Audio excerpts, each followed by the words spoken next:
Hello guys, what's up? Oh, okay, what the heck? Yeah, so this tutorial is about how to understand chess notation. If you're a beginner, you obviously know that if you want to go chess play, you need to read books. But books won't just show you like, also, because the pawn went on this light square in the center line. Now you'll be like, oh my god, wait, place. So yeah, that's why chess notation was invented. So chess notation is quite simple.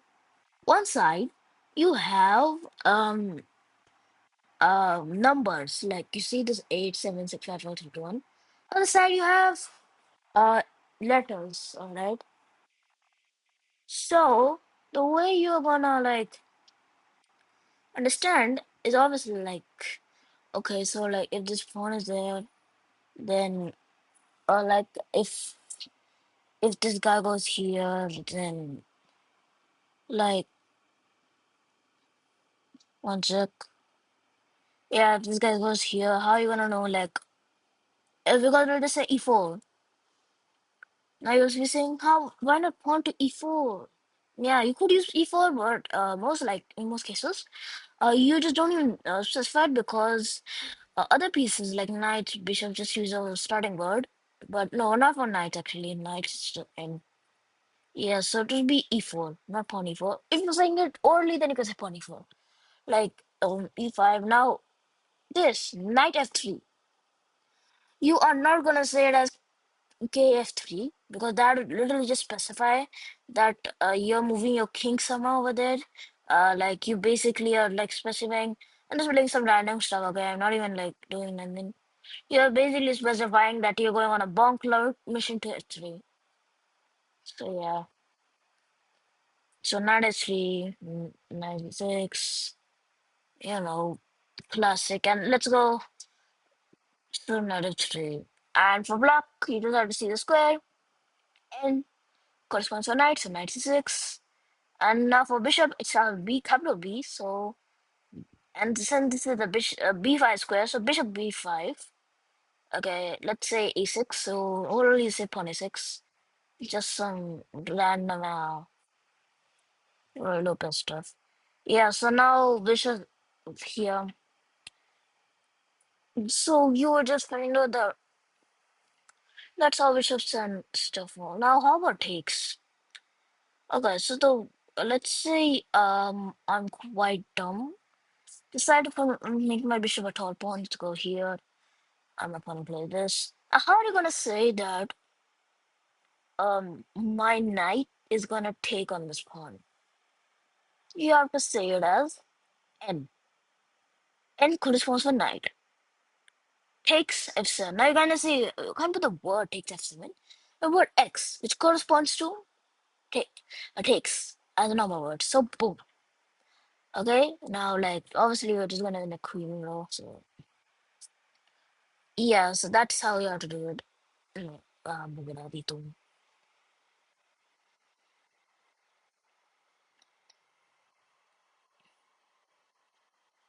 Yes, that's how okay, it was the same for every single one, including pawns like this. Yeah.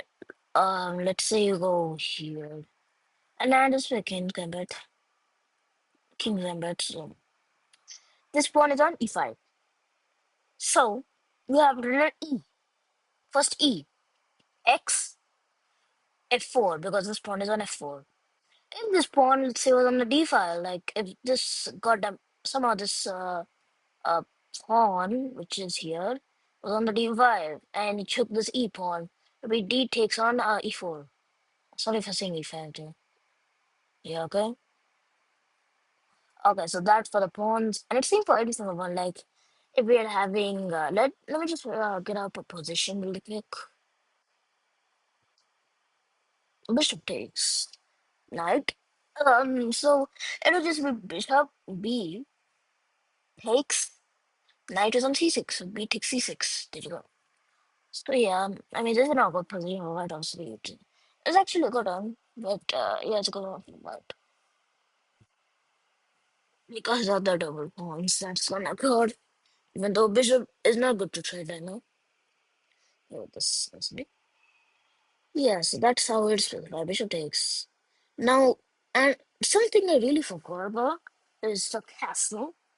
So yeah, knight f3, knight c6, bishop c4, bishop c5, d3, knight f6. Let's say we castle. Castle, you would write it as O, like a dash, and another O. If you went for long castle, there would be one O, dash, another O, and one extra O, because you're like more, like see, the king is going two squares here. It's going from E1 to G1. But for long castling, the king is going.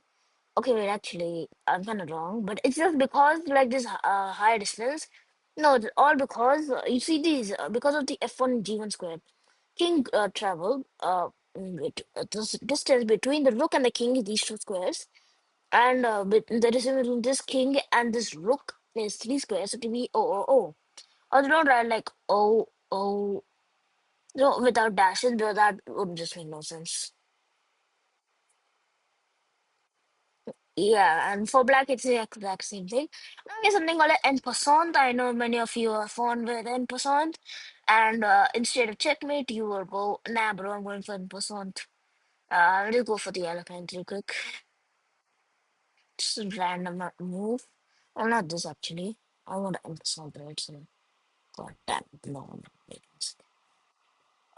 This, and so you could see the option.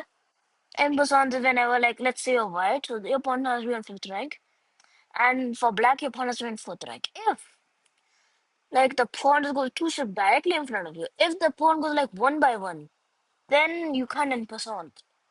So like if this pawn goes to f5 one by one, you can't in passant. Goes in one by one, you can in passant him.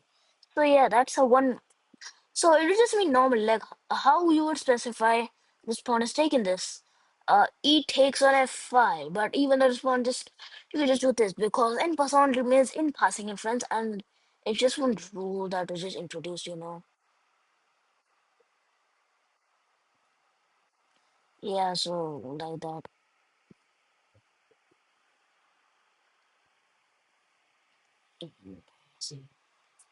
Yeah, hope that helped you. If you see anything that I did not mention, you can ask that out. I'll see you later, guys. Please do like the video and subscribe because that took me out.